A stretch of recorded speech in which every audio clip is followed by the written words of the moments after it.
In the name of Almighty Allah, I am starting my online English class. My dear students of degree third year under National University in favor of Jhinegati Mohila Adarsho Degree College, you are regularly enjoying our online English class. Dear students, I hope you are very fine today.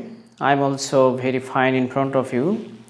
In my today's class, I am present with my another class regarding sentence correction.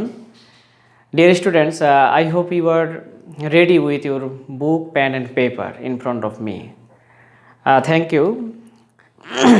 প্রিয় শিক্ষার্থীরা, actually আমরা আমাদের পূর্বের ক্লাসে বলেছিলাম যে কারেকশনের আলোচনার একেবারে শেষ পর্যায়ে আমরা এসে গেছি। I hope today this will be the last class in favour of correction, sentence correction.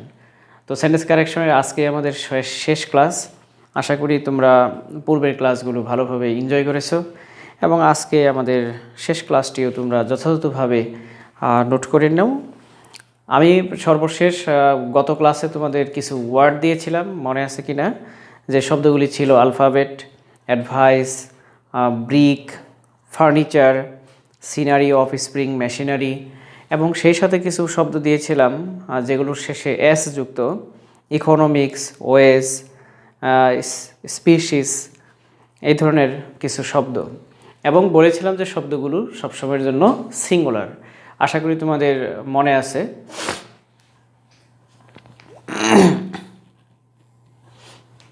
প্রিয় শিক্ষার্থীরা, আজকে আমরা নতুন আরেকটি নিয়মে চলে যাব এবং এই নিয়মটিও ঠিক গত ক্লাসের সর্বশেষ নিয়মটির সাথে অনেকটাই সামঞ্জস্যপূর্ণ এবং মিল আছে। আমরা ঝটপট লিখে ফেলি। নিয়মটি হচ্ছে, আজকের ক্লাসের 1 নম্বর নিয়ম হচ্ছে, তোমরা ঝটপট কিছু শব্দ লিখে ফেলো। শব্দগুলি হচ্ছে police, cattle, police, cattle, gentry, পিপুল,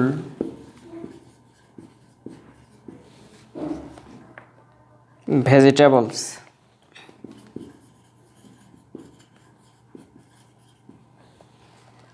circumstances,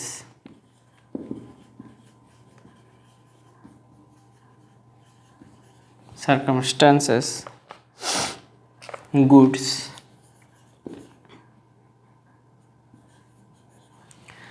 আচ্ছা, আমরা শব্দগুলি ইতিমধ্যে লিখে ফেলেছি। আশা করি তোমরাও লিখে ফেলেছো। এখানে যে ওয়ার্ডগুলো সেগুলো হচ্ছে, আবারও তোমরা মিলিয়ে নাও: police, cattle, gentry, people, vegetables, circumstances, goods. লক্ষ্য করো, এখানেও কিন্তু কিছু শব্দ উপরের শব্দগুলোর সাথে এস যুক্ত নেই, কিন্তু নিচের 3টি শব্দের সাথে এস যুক্ত আছে। তো তোমাদের মনে রাখতে হবে যে আচ্ছা, এই শব্দগুলোর মধ্যে তোমরা দেখতে পাচ্ছ যে কিছু শব্দ আছে এস যুক্ত, কিছু শব্দ আছে এস ছাড়া। তোমাদের মনে রাখতে হবে যে এইখানে যে ওয়ার্ডগুলো আছে এই সবগুলো ওয়ার্ডকে প্লুরাল মনে করতে হবে। আগের নিয়মের মতোই, পূর্বের ক্লাসের সর্বশেষ নিয়মের মতোই বলা হচ্ছে যে ওইখানেও কিন্তু 2 ধরনের শব্দ ছিল, যে এস যুক্ত এবং এস ছাড়া, কিন্তু বলা হয়েছিল যে ওই শব্দগুলো সবসময়ের জন্য সিঙ্গুলার। আর আজকের এই শব্দগুলোর ক্ষেত্রে তোমাদের মনে রাখতে হবে যে এই শব্দগুলো সবসময়ের জন্য প্লুরাল মনে করতে হবে। অর্থাৎ police, cattle, gentry, people, vegetables, circumstances, goods, এই ওয়ার্ডগুলো তোমাদেরকে প্লুরাল মনে করতে হবে। এই শব্দগুলোকে সবসময় প্লুরাল মনে করতে হবে। আচ্ছা, আমি এক্সাম্পল দিচ্ছি এই শব্দগুলোর আলোকে। উদাহরণ দেওয়া হচ্ছে ইনকারেক্ট। প্রথমে ইনকারেক্ট লিখছি। His circumstance, his circumstance is bad. His circumstance is bad. এটা ইনকারেক্ট। কারেক্ট আনসার হচ্ছে his circumstances are bad. লক্ষ্য করো যে এই সার্কামস্ট্যান্সের সাথে কিন্তু এস যুক্ত করা হয়েছে, কারণ সার্কামস্ট্যান্স শব্দটি সবসময় এস তার সাথে বসাতে হবে। ঠিক তেমনি ভেজিটেবল এর সাথে এস বসাতে হবে, গুডসের সাথে এস বসাতে হবে, অর্থাৎ এই ওয়ার্ডগুলো সবসময়ের জন্য এস নিবে। অতএব হিজ সার্কামস্ট্যান্স এখানে সিঙ্গুলার করে ফেলা হয়েছে, এটা কারেক্ট নয়, সার্কামস্ট্যান্সেস। আর যেহেতু এই শব্দগুলো প্লোরাল হিসেবে, এই কারণে তারপরে ইজ না হয়ে কি হলো, আনসার হলো আর। আশা করি তোমরা বুঝতে পেরেছো। প্রিয় শিক্ষার্থীরা, তোমাদের বোঝার সুবিধার্থে আমি আরও কিছু উদাহরণ লিখছি, তোমরাও লিখে ফেলো ঝটপট।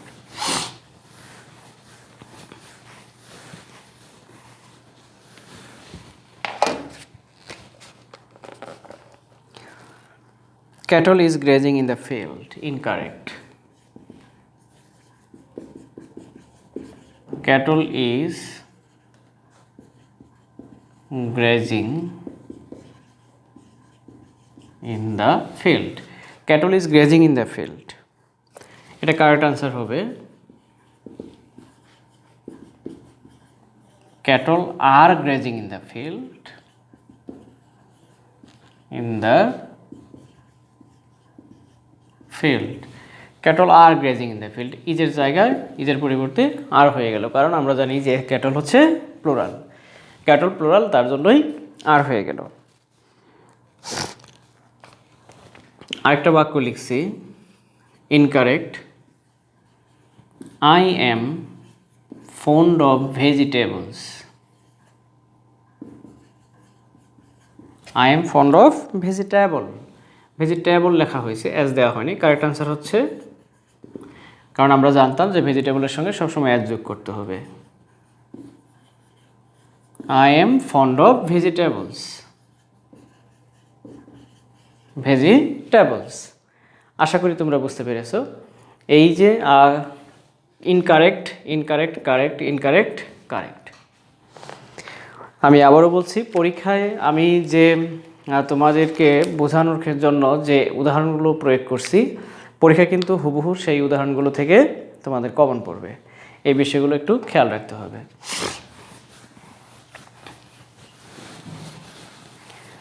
প্রিয় শিক্ষার্থীরা, আমরা আজকের নিয়মের দ্বিতীয় নিয়মে চলে যাচ্ছি।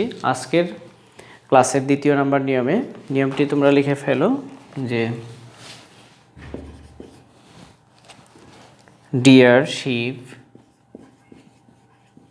Deer sheep, pair, dozen, pair dozen, Canon.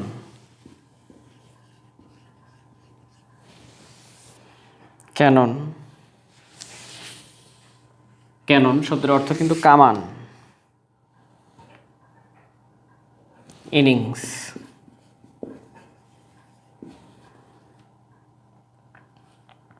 সেমন,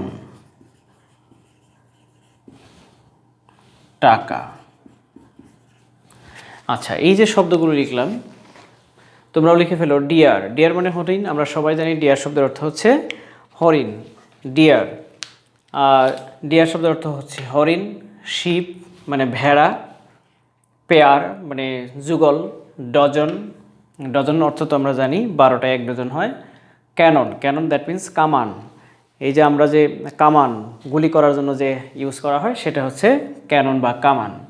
ইনিংস, ইনিংস এই শব্দটা আমরা ইউজ করি কোথায়? খেলার মাঠে বা খেলার ক্ষেত্রে আমরা বলি one innings, first innings, second innings. এই যে ইনিংস শব্দটা। Salmon, one kind of fish, salmon fish. টাকা, এটা তো কমন ইউজড, আমরা সবাই টাকাকে চিনি, তাই নয়? আচ্ছা, এই যে শব্দগুলো, এই শব্দগুলোকে আমাদের খেয়াল রাখতে হবে, এরা কিন্তু সিঙ্গুলার এবং প্লুরালে একই রকম স্পেলিং থাকে। অর্থাৎ এই শব্দগুলোর ক্ষেত্রে যে নিয়মটা, deer, sheep, fair, dozen, cannon, innings, salmon, টাকা ইত্যাদি শব্দগুলি সিঙ্গুলার ও প্লুরাল এর ক্ষেত্রে একই রকম স্পেলিং একই রকম স্পেলিং হয়। আচ্ছা, আমি যা বলছি যে এই শব্দগুলোর ক্ষেত্রে একই রকম স্পেলিং হবে, অর্থাৎ এই শব্দগুলো প্লুরালের সময়, তার মানে সিঙ্গুলার ও প্লুরাল এর ক্ষেত্রে একই রকম স্পেলিং হয়। তার মানে হচ্ছে প্লুরাল ভেবে, যেমন ধরো যদি বলি একটি হরিণ, ওয়ান ডিয়ার, আমি যদি বলি 10টি হরিণ, সেক্ষেত্রে তুমি যদি মনে করো 10 ডিয়ার্স হবে, 10 ডিয়ার্স হবে, সেটা ভুল ধারণা। তার মানে হচ্ছে প্লুরাল বিধায় এর সঙ্গে যোগ করা যাবে না, 10 ডিয়ার্স বলা যাবে না। আর ঠিক তেমনি শিপকে প্লুরাল করার জন্য শিপস বলা যাবে না। পেয়ারকে বলা যাবে না যে 2 পেয়ার্স, মানে 2 যুগল, 2 যুগলকে বা 2 জোড়াকে বলতে গেলে 2 পেয়ার্স, 3 পেয়ার্স, 4 পেয়ার্স, এরকমভাবে এস যোগ করার সুযোগ নেই। ডজন, ওয়ানের ক্ষেত্রে যেমন, 1 ডজনের ক্ষেত্রে যেমন আমরা 1 ডজন, 10 ডজনস বলা যাবে না যে 10 ডজনস, বলতে হবে 10 ডজন। আচ্ছা, ঠিক তেমনি ক্যানন, ক্যাননকে এখানেও এস যোগ করা যাবে না, ক্যাননস বলা যাবে না। আবার ইনিংসের সাথে এস আছে, এই এসটাও বাদ দেয়া যাবে না। স্যামন, এটাও কেউ স্যামন্স বলা যাবে না, টাকাকে বলা যাবে না টাকাস, যে যদি বলো যে 100 টাকাস, সেটা হবে না, 1 বিলিয়ন টাকাস, এস কখনো যোগ হবে না। তার মানে হচ্ছে এই শব্দগুলো যে অবস্থায় আছে এরা সিঙ্গুলার এবং প্লুরালে একই রকম অবস্থায় থাকবে। যেমন উদাহরণ দেওয়া হচ্ছে,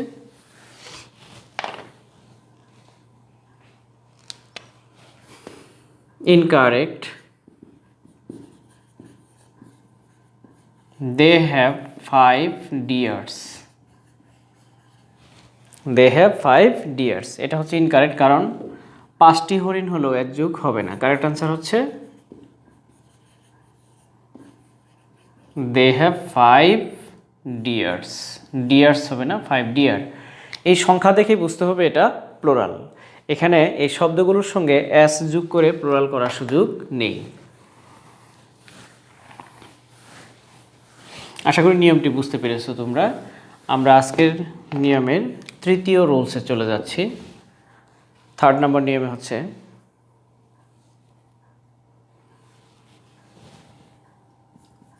কোনো ভগ্নাংশের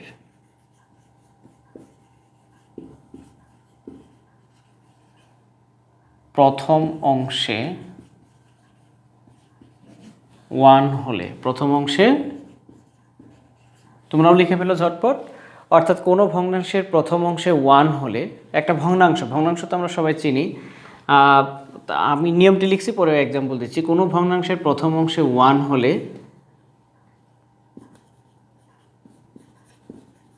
দ্বিতীয় অংশের সাথে এস বা ইয়েস যোগ হয় না, যোগ হয় না। আচ্ছা, শুধু এস এর কথা লিখলেই হবে। তার মানে হচ্ছে প্রথম ভগ্নাংশের প্রথম অংশে 1 হলে দ্বিতীয় অংশের সাথে এস যোগ হয় না, আর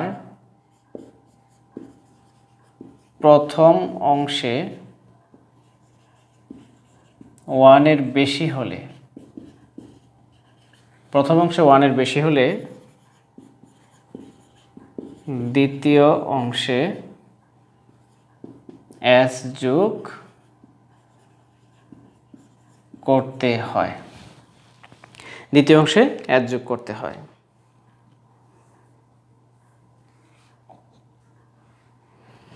আচ্ছা, তারপর হচ্ছে এখানে আরেকটা কথা, মানে সেটা একটু পরে বলি, তাহলে আগে এটুকু বুঝে ফেলি আমরা, যে কোনো ভগ্নাংশের প্রথম অংশে, আমি একটা ভগ্নাংশ দিয়ে বাক্য লিখি, তোমরা দেখো, 1/3, 1/3 students, 1/3 students are weak in English। আচ্ছা, আমি একটা সেন্টেন্স লিখেছি, এটা একটা এক্সাম্পল লিখলাম, একটা বাক্য বোঝানোর জন্য, ভগ্নাংশ বোঝানোর জন্য, যে 1/3, এখানে ভগ্নাংশ হচ্ছে 1/3, তার মানে হচ্ছে ভগ্নাংশ কিন্তু দুটা পার্ট, একটা লব একটা হর। সাধারণত ওই 1/3, এই যে দুটা অংশ, একটা মানে বোঝানো হচ্ছে 3 ভাগের 1 ভাগ, 1/3 মানে 3 ভাগের 1 ভাগ students are weak in English, মানে 3 ভাগের 1 ভাগ ছাত্ররা ইংলিশে দুর্বল। 1/3 ছাত্ররা ইংলিশে দুর্বল। এখানে বলা হচ্ছে 1/3 স্টুডেন্টস। এই যে ভগ্নাংশের দুটি অংশ, প্রথম অংশে 1 আছে, এখানে বলছে কোনো ভগ্নাংশের প্রথম অংশে 1 হলে দ্বিতীয় অংশের সাথে এস যোগ হয় না। এখানে কিন্তু 1/3 বলা যাবে না, 1/3 এখানে এস যোগ করা যাবে না। এর তার মানে হচ্ছে এই সেন্টেন্সটা কারেক্ট সেন্টেন্স, এই সেন্টেন্সটা একটা কারেক্ট সেন্টেন্স যে 1/3 বলা হয়নি, 1/3 বলা হয়েছে। 1/3 students are weak in English. এখন বিষয় হচ্ছে ভগ্নাংশের শুরুতে 1 আছে, তাহলে ভার্ব কি হবে? অ্যাকচুয়ালি ভার্বটা কি হবে, ভার্বটা সিঙ্গুলার হবে না প্লুরাল হবে, তার ডিপেন্ডস অন ওই ভার্বের পূর্বে নাউন বা প্রনাউনের উপর নির্ভর করবে। তাহলে এখান থেকে কিন্তু আরেকটা নিয়ম আমরা লিখে রাখতে পারি যে ভগ্নাংশের বিশিষ্ট বাক্যের ভার্ব কি হবে, ভার্বটা সিঙ্গুলার হবে না প্লুরাল হবে, তার ডিপেন্ডস করে ওই ভার্বের পূর্বে যে নাউন বা প্রনাউন থাকবে সেই নাউন বা প্রনাউনের উপর। অর্থাৎ ওই নাউন বা প্রনাউনটা যদি সিঙ্গুলার হয় তাহলে ভার্ব সিঙ্গুলার, নাউন বা প্রনাউনটি যদি প্লুরাল হয় তাহলে ভার্বটি প্লুরাল। আচ্ছা, তাহলে 1/3 হলো, 1/3 students are weak in English. এখন যদি বলা হয় টু, সাপোজ বলা হলো 2/3, তখন কিন্তু এস যোগ করতে হবে, যেহেতু ভগ্নাংশের প্রথম অংশে 1-এর বেশি হলে, 1-এর বেশি 2, দ্বিতীয় অংশে এস যোগ করতে হয়, তার মানে 2/3 বলতে হবে। 2/3 of the player, 2/3 of the player played well. মানে বলা হলো যে 3/2 খেলোয়াড় ভালো খেলেছিল, ঠিক আছে। 2/3 of the players played well. এরকমভাবে আর কি, ভগ্নাংশের প্রথম অংশে 1 হলে দ্বিতীয় অংশে এস বলা যাবে না, কিন্তু প্রথম অংশে 1-এর বেশি হলে পরের অংশে এস বলতে হবে। ইটস ভেরি ভেরি ইম্পর্ট্যান্ট, তো তোমাদের মনে রাখতে হবে। আমরা আজকের ক্লাসে পরবর্তী নিয়মে চলে যাচ্ছি, নিয়ম 4। আমরা রুল 4 4 নম্বরে আমরা যে শব্দটি বলবো, যে নিয়মটি বলবো, অত্যন্ত গুরুত্বপূর্ণ একটা নিয়ম, অত্যন্ত গুরুত্বপূর্ণ। এটা তোমাদের চাকরি পূর্বের ক্লাসে কিন্তু আমি বলেছি যে এই কারেকশনগুলো তোমাদের জব লেভেলের বা কেরিয়ার লেভেলের যে কোনো পরীক্ষাতে কিন্তু কারেকশনে সরাসরি এই বাক্যগুলো আসতে পারে বা কমন পড়তে পারে। এখানে যে ওয়ার্ডগুলো আছে, অ্যাভেইল, অ্যাবসেন্ট। অ্যাভেইল মানে সুযোগ নেয়া। অ্যাভেইল শব্দের অর্থ কি? সুযোগ নেয়া। Absent, avail, absent. Fried, enjoy, excerpt. Fried, enjoy. আচ্ছা, যে শব্দ আমরা যে নিয়মটা করতে যাচ্ছি, অ্যাভেইল মানে কোনো কিছুর সুযোগ গ্রহণ করা, সুযোগ নেয়া। অ্যাবসেন্ট, প্রাইড, এনজয় অর্থাৎ ইত্যাদি ট্রানজিটিভ ভার্বের পরে সাধারণত আচ্ছা আমি লিখতেছি আরও সহজ করে, এই ভার্বগুলির পরে সাবজেক্ট অনুযায়ী, তার মানে বাক্যের সাবজেক্ট অনুযায়ী এই ভার্বগুলোর পরে, অর্থাৎ কোনো বাক্যে যদি এই ভার্বগুলো থাকে, কোনো বাক্যে এই ভার্বগুলি থাকলে এই ভার্বগুলির পরে বাক্যের সাবজেক্ট অনুযায়ী রিফ্লেক্সিভ প্রনাউন ইউজ করতে হবে। রিফ্লেক্সিভ প্রনাউন বসাতে হয়, তার মানে রিফ্লেক্সিভ প্রনাউন বসাতে হবে। আবার এদের সঙ্গে কিন্তু প্রিপোজিশনটাও নিশ্চিত করতে হবে, মানে আবার এদের সাথে প্রিপোজিশনও বসে। প্রিপোজিশনও বসে। প্রিপোজিশন কার সাথে? যেমন অ্যাভেলের সাথে কিন্তু অফ, অ্যাভেলের সাথে অফ লাগে। অ্যাবসেন্টের সাথে ফ্রম, অ্যাবসেন্ট ফ্রম, এগুলো কিন্তু অ্যাপ্রোপ্রিয়েট প্রিপোজিশন। প্রাইড, ইন বা অন, ঠিক আছে। আচ্ছা, এনজয়ের সাথে প্রিপোজিশন নেই, তার মানে হচ্ছে অ্যাভেলের সাথে of, absent from, pride, on, এটাও খেয়াল রাখতে হবে, এটা অ্যাপ্রোপ্রিয়েট প্রিপোজিশনের ব্যবহার। তাহলে আমরা মূল নিয়মটা কি লিখলাম, যে অ্যাভেইল যার অর্থ সুযোগ নেয়া, তারপরে avail from, avail, absent, pride, enjoy, এই ভার্বগুলির পরে বাক্যের সাবজেক্ট অনুযায়ী রিফ্লেক্সিভ প্রনাউন। কি প্রনাউন? রিফ্লেক্সিভ প্রনাউন, মানে সেলফযুক্ত pronoun. Myself, yourself, themselves, ঠিক আছে। অর্থাৎ এইভাবে সাবজেক্ট যা হবে, সাবজেক্ট যদি হি হয় তাহলে হিমসেলফ, সাবজেক্ট যদি শি হয় তাহলে রিফ্লেক্সিভ প্রনাউন হচ্ছে হারসেলফ, সাবজেক্ট যদি ইট হয় তাহলে রিফ্লেক্সিভ প্রনাউন হবে ইটসেলফ, সাবজেক্ট যদি উই হয় তাহলে রিফ্লেক্সিভ প্রনাউন হবে আওয়ারসেলভস, প্লুরাল হবে তখন। হ্যাঁ, এরকমভাবে বলছে রিফ্লেক্সিভ প্রনাউন বসাতে হয়, আবার এদের সাথে প্রিপোজিশনও বসে। যেমন ইনকারেক্ট একটা বাক্য আমি লিখছি, দেখো, he avails the opportunity, he avails the opportunity, correct answer হচ্ছে হি অ্যাভেলস। এই যে অ্যাভেল শব্দটা, আমাদের নিয়ম কি বলছে, অ্যাভেল শব্দ, এই শব্দগুলি যে কোনো একটা থাক না কেন, এদের পরে বাক্যের সাবজেক্ট অনুযায়ী, মানে বাক্যের সাবজেক্ট, এই ভার্বগুলোর পরে বাক্যের সাবজেক্ট অনুযায়ী রিফ্লেক্সিভ প্রনাউন ইউজ করতে হয়। সাবজেক্ট কি আছে, হি আছে, তাহলে হি অনুসারে হবে himself. He avails himself of the opportunity. এখানে বাড়তি কিন্তু একটা অফ নিয়ে আসা হলো, এটাও very very important, mind it. এই শব্দগুলোর সাথে প্রিপোজিশনটাও নিশ্চিত করতে হয়, সবগুলোর সাথে না, বিশেষ করে অ্যাভেলের সাথে অফ। তাহলে এখন আমি কোনটাকে আগে ইউজ করব, রিফ্লেক্সিভ প্রনাউনকে আগে ইউজ করব নাকি প্রিপোজিশনটাকে প্রায়োরিটি দিব?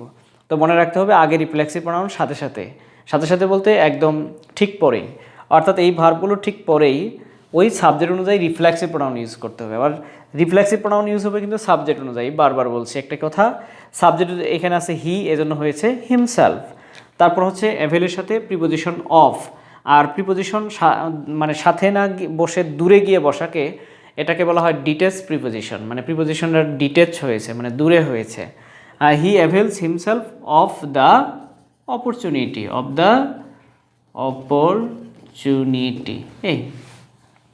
এইভাবে আর কি, ঠিক আছে। আরেকটি উদাহরণ লিখছি তোমাদের বোঝার সুবিধার্থে। ইনকারেক্ট,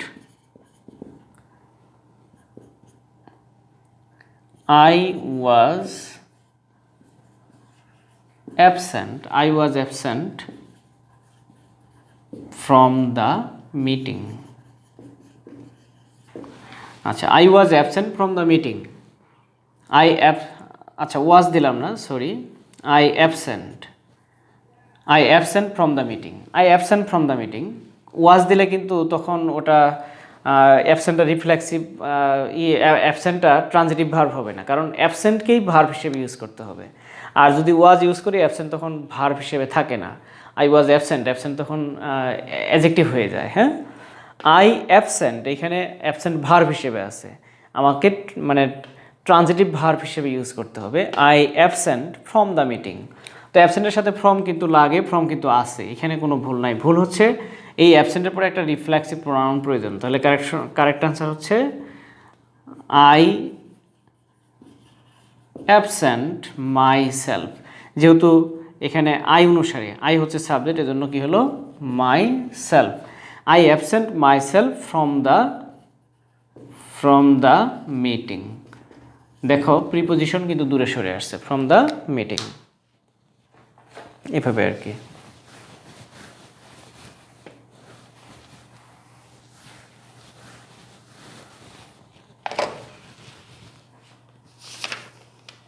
আচ্ছা, এখন একটা চমৎকার একটা মানে পড়বো আমরা, খুবই মজার একটা বিষয়। যেমন একটা ইনকারেক্ট বাক্য লিখছি, দেখো, I, Karim and you are good friends. আচ্ছা, এই বাক্যে দেখো এখানে কিন্তু তিনটা পার্সন ইউজ করা হয়েছে। ফার্স্ট পার্সন আই, করিম হলো থার্ড পার্সন, ইউ হলো সেকেন্ড পার্সন। তার মানে হচ্ছে একটা বাক্যে তিনটা পার্সনই যদি ইউজ করা হয়, ফার্স্ট পার্সন, থার্ড পার্সন আছে, সেকেন্ড পার্সনও আছে। অর্থাৎ আমি যদি বলি সিরিয়ালি লিখি, মানে first person, second person, third person, তাহলে কি দাঁড়াচ্ছে 123, অঙ্কটা দাঁড়াচ্ছে 123। এখন মজার বিষয় হলো নিয়মটা কি, যে কোনো বাক্যে যদি তিনটি পার্সন ইউজ করা হয়, তাহলে কোনো বাক্যে তিনটি পার্সন ইউজ করা হলে, যদি first person, second person, third person তিনটি পার্সন ইউজ করা হয়, তখন দুষ বোঝালে হবে 123। 123 মানে ফার্স্ট পার্সন আগে, সেকেন্ড পার্সন পরে, থার্ড পারসন তারপর, ঠিক আছে?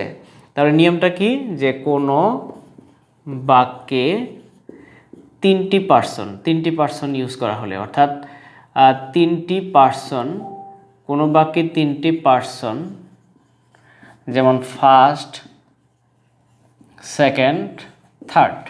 তার মানে কোনো বাক্যে তিনটি পার্সন ফার্স্ট, সেকেন্ড, থার্ড ব্যবহৃত, মানে লিখতে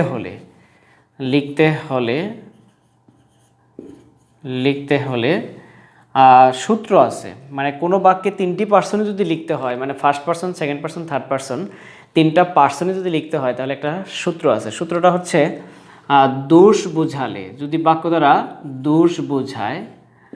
দোষ বোঝালে ফার্স্ট পার্সন আগে, সেকেন্ড পার্সন পরে, থার্ড পার্সন, তার মানে হচ্ছে দোষ বোঝালে 123। আর যদি দোষ না বোঝালে কিন্তু 231। 231, তার মানে সেকেন্ড পার্সন, থার্ড পার্সন, পরে হলো ফার্স্ট পার্সন। তার মানে দোষ বোঝালে 123, দোষ না বোঝালে 231। এই ফর্মুলাতে লিখতে হবে। অর্থাৎ এইখানে খেয়াল করে দেখো বাক্যটা ইনকারেক্ট কেন লিখেছিলাম। ফার্স্ট পার্সন আছে, সেকেন্ড পার্সন আছে, থার্ড পার্সনও আছে। বলছে আর গুড ফ্রেন্ডস, যে আমি করিম এবং তুমি ভালো বন্ধু। এখানে কি দোষের কথা বলা হয়েছে? না, এখানে কোনো দোষের কথা বলা হয়নি। তার মানে দোষ ছাড়া হলে কি হয়? দোষ ছাড়া হলে, দোষ না বুঝালে, এই যেখানে লেখা হলো দোষ না বুঝালে, তার মানে দোষ যদি না বুঝায় তখন কিন্তু এই ফর্মুলায় লিখতে হবে, মানে আগে সেকেন্ড পার্সন, তারপর থার্ড পার্সন, তারপর ফার্স্ট পার্সন। এখানে যেহেতু দোষ বুঝায়নি, তাহলে সূত্রটা হচ্ছে আগে সেকেন্ড পার্সন মানে ইউ, তার মানে কারেক্ট আনসার তাহলে কি হচ্ছে ইউ, তারপর হচ্ছে third person, you, Karim and I are good friends, এইভাবে হতো আর কি। হ্যাঁ, তার মানে হচ্ছে দোষ না বোঝালে 231, আর দোষ বোঝালে যদি বলা হতো এরকম যে আমি তুমি কামাল চুরি করব, তাহলে এটা একটা অন্যায়ের কথা, দোষের কথা, তখন সেক্ষেত্রে হবে চুরি করব, এটা দোষের কথা না, তখন সেক্ষেত্রে হবে first person, second person, third person. যেমন যদি বলি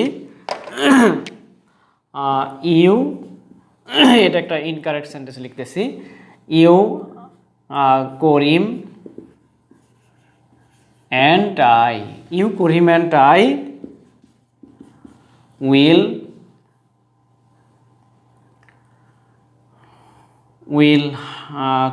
kill the man। খেয়াল করো, you Karim and I will kill the man, যে তুমি করিম এবং আমি ওই লোকটিকে হত্যা করব, তাহলে এটা একটা অপরাধের কথা, দোষের কথা, তখন সেক্ষেত্রে কিন্তু কারেক্ট আনসার হচ্ছে ফার্স্ট পার্সন আগে ইউজ করতে হবে, দোষ নিজের ঘাড় আগে নিতে হয়। I first person, second person, তারপর you and Karim, I, you and Karim will kill the man. এভাবে হলো। প্রিয় শিক্ষার্থীরা, আশা করি তোমরা বুঝতে পেরেছো নিয়মটা। এইভাবে এই নিয়মটি অত্যন্ত গুরুত্বপূর্ণ একটি নিয়ম।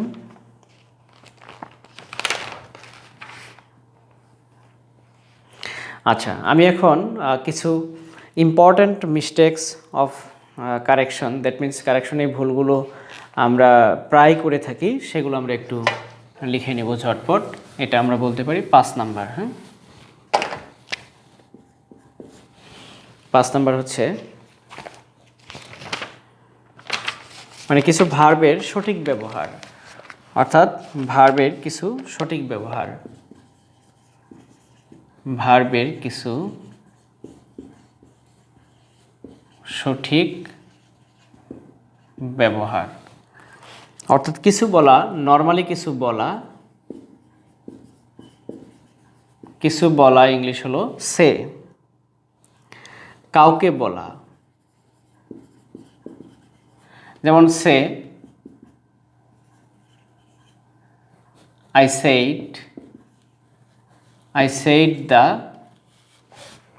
said the story, অথবা I said the truth। এইভাবে কাউকে বলা, মানে কাউকে কিছু বলা, সেটা হলো টেল। যেমন I told the story to my sister. I told the story to my sister. তার মানে এখানে টোল্ড হলো কেন? কারণ কাউকে বলার ক্ষেত্রে সেক্ষেত্রে টেল ইউজ করতে হয়। এগুলো একটু গুরুত্বপূর্ণ বিষয়। হ্যাঁ, কাউকে কোনো নাম বা উপাধিতে ডাকা, কাউকে কোনো উপাধি, কাউকে কোনো উপাধি বা নাম, কোনো একটা নাম দিয়ে ডাকা, মানে তোমার দেওয়া কোনো একটা নাম, তার একটা নাম আছে কিন্তু তাকে তুমি, যেমন ধরো তার নাম হচ্ছে মুফিজউদ্দিন, এখন তাকে আমরা বললাম যে আমরা তাকে মুফিজ্জা বলে ডাকি। হ্যাঁ, তার নাম হচ্ছে সালাউদ্দিন কাদের, এখন আমরা তাকে বলি সাকু বলে ডাকি, সালাউদ্দিন কাদের। সালাউদ্দিনের সানিসো কাদেরের মানে ক মিলে বলতেছে যে সালাউদ্দিন কাদের, আমরা তাকে সাকু বলে ডাকি। এরকমভাবে মজা করে ফান করে কোনো নাম বা উপাধি দিয়ে ডাকা, সেটা ইংলিশ কল, সেক্ষেত্রে কল। যেমন উই কল হিম আব্রাহাম। এখন তার নাম হয়তো আব্রাহাম নয়, কিন্তু আমরা তাকে আব্রাহাম বলে ডাকি। আমরা তাকে নজরুল বলে ডাকি, উই কল হিম নজরুল। ঠিক আছে, আমরা তাকে অ্যারিস্টটল বলে ডাকি, উই কল হিম অ্যারিস্টটল। আমার ক্লাসের এক ফ্রেন্ডকে সবসময় স্যার তার নাম দিয়ে দিল অ্যারিস্টটল। এখন ওইভাবে সবাই তার নাম ধরে ডাকে যে অ্যারিস্টটল। এখন যদি বলো যে আমাকে কি বলে ডাকতো স্যার, আপনাকে কি বলে ডাকতো, সেটা সিক্রেট, এটা বলা যাবে না। এরকমভাবে তোমাদেরকে যেমন আমরা অনেক সময় কাউকে কিছু নাম ধরে ডাকি, সেই ক্ষেত্রে উই কল হিম আব্রাহাম। ঠিক আছে, আচ্ছা, কারোর সঙ্গে কথা বলা, সেটা সত্য বলা, এটা ইম্পর্টেন্ট। আমি যেগুলো গুরুত্বপূর্ণ সেগুলো লিখছি আর কি। হ্যাঁ,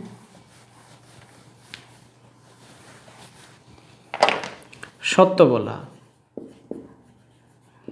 সত্য বলা সেক্ষেত্রে বলতে হবে স্পিক। সত্য বলা স্পিক। কোনো ভাষায় কথা বলা, কোনো ভাষায় কথা বলা সেটাও স্পিক।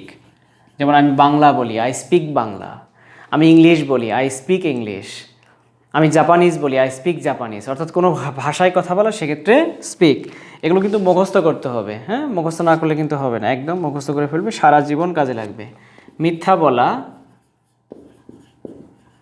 মিথ্যা বলা সেক্ষেত্রে টেল। যেমন he tells a lie, he tells লাই, মানে মিথ্যা বলার ক্ষেত্রে টেল বলতে হবে। আচ্ছা, ডিকশনারিতে শব্দ, এটাও ইম্পর্টেন্ট, অত্যন্ত ইম্পর্টেন্ট। ডিকশনারিতে শব্দ দেখা, সেটা look up the word in the dictionary.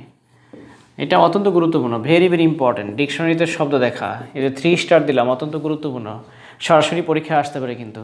ডিকশনারিতে শব্দ দেখার ক্ষেত্রে look up, যেমন ধরো বললো look up the word in the dictionary, look up the word in the dictionary, look up the word in the dictionary, এটা একটা correct sentence. look up the word, হয়তো পরীক্ষায় ইনকারেক্ট আসবে see the word in the dictionary, see the word in the dictionary, তখন ওই সির পরিবর্তে কি হবে, look up the word in the dictionary। স্বপ্ন দেখা ইংলিশ, পরে হচ্ছে স্বপ্ন দেখা, এটা কিন্তু ড্রিম বলতে হবে। হ্যাঁ, স্বপ্ন দেখা ইংরেজি হচ্ছে ড্রিম। স্বপ্ন দেখা, স্বপ্ন দেখা কিন্তু ড্রিম। ড্রিম মানে স্বপ্ন দেখা। আবার আমরা জানি তো স্বপ্ন মানে ড্রিম, ড্রিম মানেই স্বপ্ন, আবার স্বপ্ন দেখা মানেও ড্রিম। যেমন আমি একটি সুন্দর স্বপ্ন দেখি, আমি একটি সুন্দর স্বপ্ন দেখি, I see a nice dream. অনেকেই এইভাবে লিখবে, এটা কিন্তু incorrect sentence. I see a nice dream বলা যাবে না, এই সি মানে দেখা, এটা বলা যাবে না, এখানে লিখতে হবে dream. I dream A nice dream, আমি একটি সুন্দর স্বপ্ন দেখি, I dream a nice dream, এভাবে আর কি, I dream a nice dream. আচ্ছা, তারপর হচ্ছে পরীক্ষা দেওয়া, সেক্ষেত্রে বলা যাবে না যে গিভ দেওয়া, গিভ এক্সামিনেশন বলা যাবে না। পরীক্ষা দেওয়া সেক্ষেত্রে বলতে হবে অ্যাপিয়ার অ্যাট বা সিট ফর, অ্যাপিয়ার অ্যাট বা সিট ফর। যেমন আমি পরীক্ষা দিব, আমি এবছর ডিগ্রি পরীক্ষা দিব, বলা যাবে না যে I will give degree examination, বলতে হবে I will appear at degree examination বা I will sit for degree examination. যেমন I will appear at degree examination. Okay, এভাবে। তারপর হচ্ছে বক্তৃতা দেওয়া,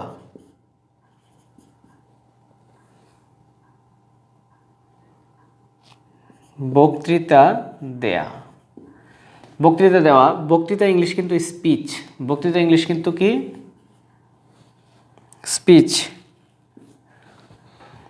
আচ্ছা, স্পিচ, স্পিচ দেওয়া মানে স্পিচ মানে বক্তৃতা, স্পিচ দেওয়া এটা ইংলিশ কিন্তু এটার ক্ষেত্রে বলতে হয় ডেলিভার, ডেলিভার, ডেলিভার মানে বক্তৃতা দেওয়া। যেমন আমি একটা সুন্দর, আমাদের প্রিন্সিপাল সুন্দর বক্তব্য দিলেন, তার মানে বলতে হবে আওয়ার প্রিন্সিপাল, দিলেন যেহেতু পাস্ট টেন্স, ডেলিভার্ড, ডেলিভার্ড সুন্দর বক্তব্য, এ গুড, অ্যান্ড বক্তব্য ইংলিশ কিন্তু স্পিচ, বক্তব্য ইংলিশ হচ্ছে স্পিচ। তার মানে হচ্ছে বক্তব্য দেওয়ার সেটার ক্ষেত্রে ডেলিভার্ড শব্দ, ডেলিভার ইউজ করতে হবে। Our principal delivered a good speech. Okay, আর কাউকে বিদায় দেওয়া সেক্ষেত্রে বিড, ঠিক আছে, বিদায় দেওয়া বিড। আচ্ছা, আমি শেষ করে দিচ্ছি, অনেকগুলো লিখছি তো তোমাদের, আবার যেহেতু বলছি আজকে শেষ ক্লাস এজন্য একটু লিখে দিলাম। বিদায় দেওয়ার ক্ষেত্রে সেটা মানে গুড বাইকে বিড বলতে হয়, গুড বাই, গুড বাই বা ফেয়ারওয়েল, গুড বাই বা ফেয়ারওয়েলকে সেক্ষেত্রে বিড বলতে হবে, বিড, বিড গুড বাই। আর ফল্ট,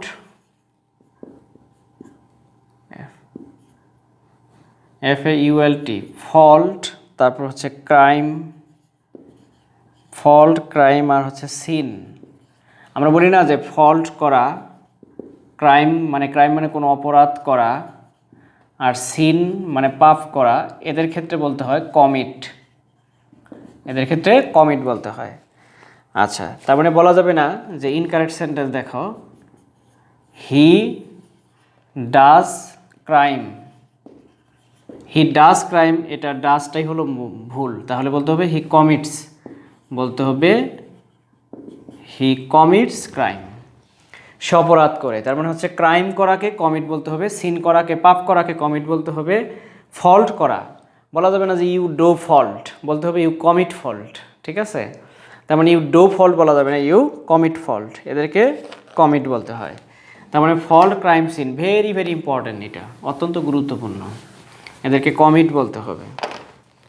ঠিক তেমনি মিস্টেক, ইররকে মেক বলতে হয়। যদি তুমি মিস্টেকের কথা বলো, ভুল করো, মিস্টেক,